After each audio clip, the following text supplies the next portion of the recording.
அன்பு உள்ளங்களுக்கு அன்பு வணக்கங்கள். இன்னைக்கு உங்க ஸ்மார்ட் குமரி குக்கிங்ல கன்னியாகுமரி கார்த்திகை தீப திருவிழா ஸ்பெஷல் கொழுக்கட்டை எப்படி பண்றதுன்னு பார்க்கலாம். கார்த்திகை தீப ஸ்பெஷல் கொழுக்கட்டை பண்றதுக்கு என்னென்ன வேணும் அப்படின்றத முதல்ல ஒரு வாட்டி பார்த்துடலாம்.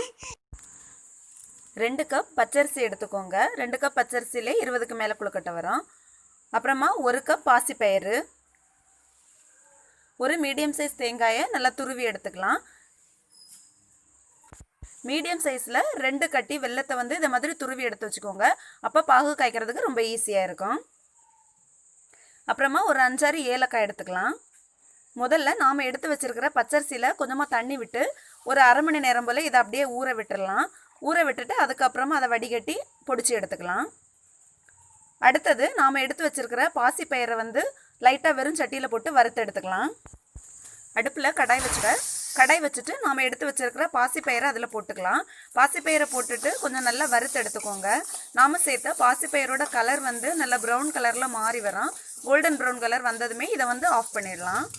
பாருங்கள், நல்லா கோல்டன் ப்ரௌன் இப்போ வந்துருச்சு. இதை வந்து என்னமே வேற ஒரு பாத்திரத்தில் மாற்றி இதை ஆற விட்டுறலாம். பாத்திரத்தில் மாற்றியாச்சு. இது ஆறட்டும். ஆறுறதுக்குள்ளாடி நாம் சர்க்கரையை வந்து பாகு காய்ச்சி எடுத்துக்கலாம். எடுத்து வச்சுருக்கிற வெல்லத்தில் 1 கப் தண்ணி சேர்த்து அதை வந்து பாகு காய்ச்சி எடுத்துக்கோங்க. வெள்ளைப்பாகு வந்து தயாராகிடுச்சு. வறுத்து வச்ச பாசிப்பயிறு வந்து இப்போ ஆறிடுச்சு. இதை வந்து ஒரு மிக்சியில் போட்டு லைட்டாக பொடிச்சு எடுத்துக்கோங்க. ரொம்ப ஃபைன் பேஸ்ட்டாக இல்லாமல் கொஞ்சம் குறகுறப்பாக இருக்கிற மாதிரியே இருக்கட்டு. பாருங்கள், இந்த மாதிரி பொடிச்சு எடுத்துக்கலாம். இப்போ இதில் வந்து இதோட தோடு எல்லாமே இதில் வந்து சேர்ந்துருக்கும். இந்த தோடை வந்து நாம் தனியாக எடுக்கணும். தோடு தனியாகவும் பாசிப்பயிறு தனியாகவும் எடுக்கணும். அதனால் இதை வந்து ஒரு சுளவில் போட்டு நல்லா புடச்சி எடுத்துக்கோங்க. புடச்சி எடுக்கும்போது இதில் இருக்கிற தோடு எல்லாமே தனியாக போயிடும். நமக்கு வந்து பாசிப்பயிறு மட்டும் தனியாக கிடைக்கும். அவ்வளோதான், இதை வந்து புடச்சாச்சு. இதில் உள்ள தோடெல்லாம் போயிருச்சு. இது வந்து 1-2 பொடிகிற மாதிரி பொடிச்சு எடுத்துக்கோங்க. அரிசியை ஊற போட்டு அரை மணி நேரம் ஆயிடுச்சு. இனிமேல் இதை நல்லா கழுவி எடுத்துடலாம். கழுவி எடுத்துட்டு இந்த அரிசியை வந்து ஒரு வடிகட்டியில் போட்டு ஏதாவது ஒரு ஜல்லடையிலையோ இல்லைனா இதே மாதிரி ஏதாவது ஒரு நார்பெட்டியிலையோ போட்டு இதில் இருக்கிற தண்ணியை வந்து வடிகிறதுக்காக ஒரு 5 நிமிஷம் அப்படியே விட்டுடலாம். அளவு அதிகமாக எடுத்துக்கிட்டிங்க அப்படின்னா ஒரு வெள்ளை துணியில் வந்து விரித்து வச்சிங்கன்னா அது கொஞ்சம் நேரத்துலேயே வந்து அந்த தண்ணியெல்லாம் போயிடும். அதுக்கப்புறமா நாம் இதை பொடிச்சு எடுத்துடலாம். அரிசியை வடிகட்டி அரை மணி நேரம் ஆயிடுச்சு. இதில் உள்ள தண்ணி எல்லாமே இப்போ போயிருக்கோம். இதை நம்ம மிக்சியில் போட்டு நல்லா ஃபைனாக பொடிச்சு எடுத்துக்கலாம். அரிசியை வந்து நல்லா பொடிச்சு எடுத்தாச்சு. பொடிச்சு எடுத்ததுக்கு பின்னாடி இதை வந்து லைட்டாக ஜலிச்சு எடுத்துக்கலாம். ஜலிச்சு எடுத்துட்டு இதை வந்து என்னமே நாம் வறுத்து எடுத்துக்கலாம். மாவு வறுக்கும்போது மாவு வந்து ரொம்ப நேரம் வறுத்து அது வந்து நல்ல மணலாகி வர்ற வரைக்கும் வறுக்கணும் அப்படின்னு எல்லாம் அவசியம் கிடையாது. மாவு வந்து கொஞ்சம் சூடானதுமேவும் அதை வந்து லைட்டாக நீங்கள் தொட்டு பார்த்தீங்கன்னாலே தெரியும், லைட்டாக ஒரு சின்ன திருதிருப்பு தன்மை இருக்கும். அந்த ஸ்டேஜில் நம்ம வந்து ஆஃப் பண்ணிடலாம். இப்போ வந்து மாவு வந்து கொஞ்சம் சூடாயிருச்சு. இப்போ செக் பண்ணிடலாம். மாவு வந்து கொஞ்சம் லைட்டான திருதிருப்பு தன்மை வந்துருச்சு. இதை வந்து என்னமே நாம் அப்படியே பரத்தி வச்சுட்டு அடுப்பை ஆஃப் பண்ணி ஆற விட்டுடலாம். மாவு வந்து நல்லா ஆறிடுச்சு. இதில் என்னமே நாம் வறுத்து அந்த தோலெல்லாம் நீக்கி வச்சுருக்கிற அந்த பாசிப்பயிரை சேர்த்துக்கலாம். கூடவே நாம் எடுத்து வச்சுருக்கிற தேங்காயும் சேர்த்துக்கோங்க. தேங்காயும் சேர்த்துட்டு ஏலக்காய் வந்து லைட்டாக பிச்சு இல்லைனா நச்சு போட்டுக்கோங்க. போட்டுட்டு எல்லாத்தையும் ஒன்றா சேர்த்து மிக்ஸ் பண்ணிக்கலாம். மிக்ஸ் பண்ணியாச்சு. இனிமேல் இதில் நாம் பாகு காய்ச்சி வச்சுருக்கிற அந்த வெள்ளை பாகை கொஞ்சம் கொஞ்சமாக இதில் ஊற்றி நல்லா மிக்ஸ் பண்ணி எடுத்துக்கோங்க. மாவு, சர்க்கரை பாகு இது எல்லாத்தையும் சேர்த்து நல்லா மிக்ஸ் பண்ணியாச்சு. இனிமே இது மாதிரி சப்பாத்திக்கு பிசைகிற மாதிரி நல்லா பிசைஞ்சிட்டு அதுக்கப்புறமா மாவை வந்து நல்லா அழுத்தம் கொடுத்து பிசைஞ்சு எடுங்க. அப்போ தான் கொழுக்கட்டை கொஞ்சம் நல்லா இருக்கும். மாவை வந்து நல்லா அழுத்தம் கொடுத்து பிசைஞ்சு எடுத்தாச்சு. இனிமேல் நாம் கொழுக்கட்டை பிடிக்க ஆரம்பிச்சிடலாம். நான் இன்னைக்கு கொழுக்கட்டை செய்கிறதுக்கு பலா இலை எடுத்துருக்கிறேன். இதில் வந்து பலா இலை கூடவே வாழை இலை அப்புறமா பனை ஓலையிலெல்லாம் கொழுக்கட்டை செய்யலாம், நல்லாயிருக்கும். எல்லாத்தையும் விட பனை ஓலையில் வந்து நாம் கொழுக்கட்டை செய்யும்போது டேஸ்ட்டும் மனமும் நல்லாயிருக்கும். பனை ஓலை கிடச்சதுன்னா ஒரு வாட்டி ட்ரை பண்ணி பாருங்கள்.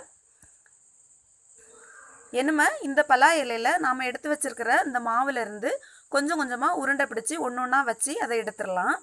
ஒரு சின்ன சைஸாக உருண்டை எடுத்துக்கோங்க. எடுத்துட்டு அந்த இலையில் இதே மாதிரி வச்சு லைட்டாக ப்ரெஸ் பண்ணிவிட்டு இலையை வந்து கொஞ்சம் மடக்கிக்கோங்க. மடக்கிட்டு நல்லா ப்ரெஸ் பண்ணிங்கன்னா அந்த உருண்டை வந்து அந்த இலை மொத்தமாகவே நல்லா பரவி வந்துடும்.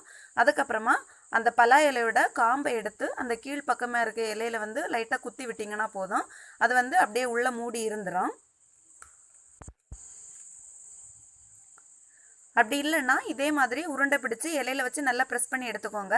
எடுத்துட்டு தென்னை ஓலை குச்சி வச்சு அதில் வந்து லைட்டாக குத்தி இதே மாதிரி விட்டிங்கன்னா அது வந்து நல்லா ஸ்ட்ராங்காக அப்படியே இருக்கும். இதே மாதிரி நாம் எடுத்து வச்சிருக்கிற எல்லா மாவையுமே கொழுக்கட்டையாக பிடிச்சி எடுத்துக்கலாம். எல்லா மாவையும் கொழுக்கட்டையாக பிடிச்சி எடுத்தாச்சு. இனிமே இதை வேக வச்சிடலாம். வேக வைக்கிறதுக்கு இட்லி தட்டில் கொஞ்சமாக தண்ணி எடுத்துக்கோங்க. தண்ணி எடுத்துட்டு இதை வந்து மூடி இந்த தண்ணி வந்து சூடாக விட்டுடலாம். தண்ணி வந்து நல்லா கொதிச்சிருச்சு. இப்போ இதில் மேலே உள்ள அந்த இட்லி தட்டை வச்சுட்டு அதில் வந்து நாம் பிடிச்சி வச்சிருக்கிற அந்த கொழுக்கட்டை எல்லாத்தையும் ஒன்று ஒன்றா வச்சிடலாம். எல்லா கொழுக்கட்டையும் வச்சாச்சு. என்னமோ மூடி வச்சு இதை வேக விட்டுறலாம்.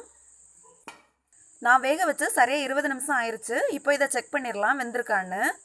பாருங்கள், அந்த பல இலையோட பச்சை நிறம் எல்லாம் போய் நல்ல கலர் வந்து மாறிடுச்சு. இதை வந்து இப்போ பிரித்து பார்த்துடலாம் வெந்திருக்கா அப்படின்னு. பாருங்கள், அந்த உள்ளே இருக்கிற அந்த கொழுக்கட்டையுமே வந்து அந்த கலரெல்லாம் லைட்டாக சேஞ்ச் ஆகியிருக்கு. அந்த பச்சை தன்மையெல்லாம் நல்லா போய் உள்ளேயுமே நல்லா வெந்துருச்சு. அவ்வளோதான். இதை வந்து நாம் இனிமேல் இறக்கிடலாம். அவ்வளோதான் ஃப்ரெண்ட்ஸ், நம்மளுடைய கார்த்திகை தீப ஸ்பெஷல் கொழுக்கட்டை ரெடி ஆயிடுச்சு. எங்கள் ஊர் கன்னியாகுமரியில் வந்து கார்த்திகை தீப திருவிழா அன்னைக்கு அகல் விளக்கு ஏற்றுறதோட இந்த கொழுக்கட்டை வந்து ஈவினிங் டைமில் கட்டாயம் எல்லார் வீட்லேயும் செய்வாங்க. இந்த கொழுக்கட்டையோட டேஸ்ட்டே வந்து ரொம்ப நல்லாயிருக்கும். அந்த இலைகளில் வந்து மூடி வைக்கிறதுனால அந்த இலையில் உள்ள சத்து எல்லாமே சேர்ந்து அந்த வாசனை எல்லாமே சேர்ந்து கொழுக்கட்டை வந்து ரொம்ப டேஸ்ட்டாக இருக்கும். நீங்களும் கட்டாயமாக உங்கள் வீட்டில் ட்ரை பண்ணி பாருங்கள். ட்ரை பண்ணி பார்த்துட்டு எப்படி இருந்துச்சுன்னு கமெண்ட் பண்ணுங்கள். இந்த டிஷ் உங்களுக்கு பிடிச்சிருந்ததுன்னா விரும்புங்க, பகிருங்க. விரைவில் அடுத்த உணவுடன் உங்கள் ஸ்மார்ட் குமரி குக்கிங். நன்றி, வணக்கம்.